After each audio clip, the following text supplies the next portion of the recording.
All right, guys, welcome to my office. Wanted to take a couple seconds today to talk through the values of Sacred Pine. For me, I'd say for the last 15 years, I've had these paradigms in my life, right? Like everything else is built on these things.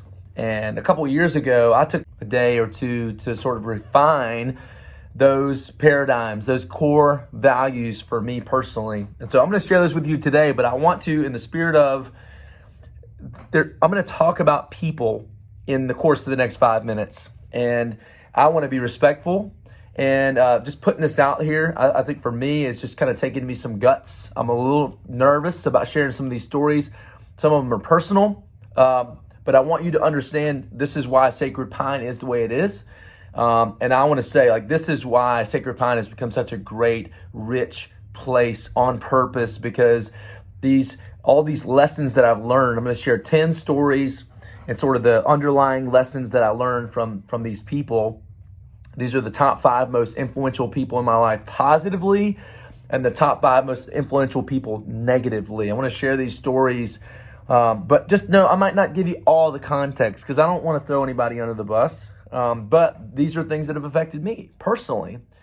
And so these are the stories that I want to share with you that help to shape, for me, personal values that sort of drive the way that I operate on a daily basis and the culture that we're trying to build here at Sacred Pine. And so if this feels disconnected at all from fitness, just know that this is what shapes my own personal journey and the way that I pour into other people and the way that I want to raise my coaches up and the way that I recruit for us to continue building the right culture here. These 10 stories. So I'm going to start with top 5 most influential, positively influential people in my life, right? And then the lessons that I learned from them. And so these aren't so personal. It's a lot easier to share a positive story than a negative, but I'm gonna start with positive, right? So number 1, most influential person in my life, positively, Jesus. I was saved when I was 7 years old. Jesus changed my life. He's continued to change my life. He's saved me from so much. The last 28 years of relationship with Jesus, he's taught me that it was for freedom, that he set me free, that he wants me to have a great life, that God in heaven is a good father who wants to give good gifts to me, and not that I deserve it, but Jesus died on a cross for my sins. He paid the price for me, and he switched places with me so that now I can have right relationship with. So number 1, by far, influencer in my life, Jesus. And Jesus taught me to see everything that I do as my ministry, right? He taught me to not forget about the forever stuff in people. So even in this context of the gym, where we have people coming in to lose weight or gain strength, right? They have a soul, and I never want to forget. And C.S. Lewis said, you've never met a mere mortal, right? To not know that my impact on people here, who knows who we're working with and what they're going to go on and do. And so Jesus taught me that. That's number 1. Number 2, and I'll go through this pretty quick. John Maxwell, he taught me that everything rises and falls on leadership. You know, in Scripture, I see when I look at the Bible, or I look at history, when a king made a decision, that decision affected the kingdom, never just affected the king. It always affected the kingdom. As went the king, so went the kingdom. Everything rises and falls in leadership. Craig Rochelle taught me that it is always better to be real, that people value a leader who is always real versus a leader who's always right. I think the leader that thinks he's always right is really a fool. And that goes back to John Maxwell. Everything rises and falls in leadership. Look out, people being led by that person who's always right. So I always want to be real, right? Ben Bergeron, huge influencer in my life, taught me to chase excellence. He taught me that chasing excellence is a continual pursuit of getting better, right? You've heard it said, grow or die, right? And that is true. I think that's true for us. If we're not growing, we're dying. I always want to be growing. I always want to be getting better. Chase excellence. And then Jason Khalipa taught me really that a win anywhere is a win everywhere. He used to sign off on all his videos with keep rising the tides, right? That all ships rise with the tides. And that's for me in the way that I might compare myself to other people. I might hold back on celebrating someone else's success But the truth is, you being willing to celebrate someone else's success might be the catalyst for you to get better. So win anywhere is a win everywhere. And I want to always walk with that. So those are the top 5 stories of positively influential. And this is where it might get a little more personal. And so again, don't try to pick up on who I'm calling out here. Just hear the stories and the lessons that we learn. And this is just how we've been shaped as a box. And so, the first one was a family member.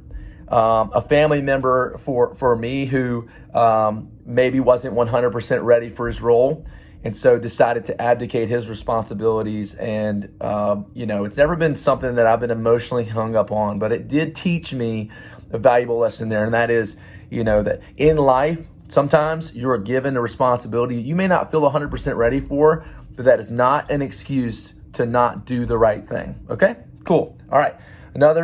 Picking on another family member here, who just literally always knew everything. Whenever you would try to give advice, you would try to help out, this person always knew everything, and yet always was in trouble and always struggling, right? To make right decisions, to stay committed to things. And that's all of us from time to time. So that's where the lesson is valuable, right? So take the lesson.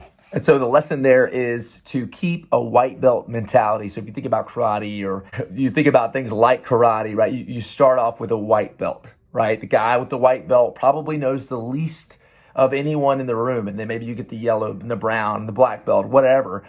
But keeping a white belt mentality in life is stay humble. That's basically what that means. Stay humble, right? Don't be the guy that knows everything. Keep the white belt mentality. I had a boss one time who called me into his office, and this was in a good season. This was actually, I'll say this was in the fitness industry. He brought me into his office, and this was after I proposed a new sort of branch of the business, had a business proposal accepted, was building my team, was planning and preparing, was called into the office. And what I was told was, hey, I appreciate everything you've done for us, but it looks like we're gonna have to let you go.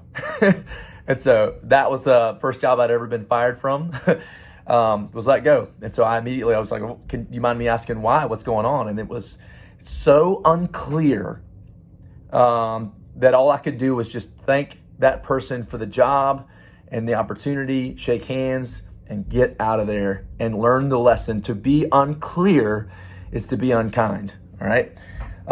Another person in my life who led me for a season. I was gonna look at my notes here.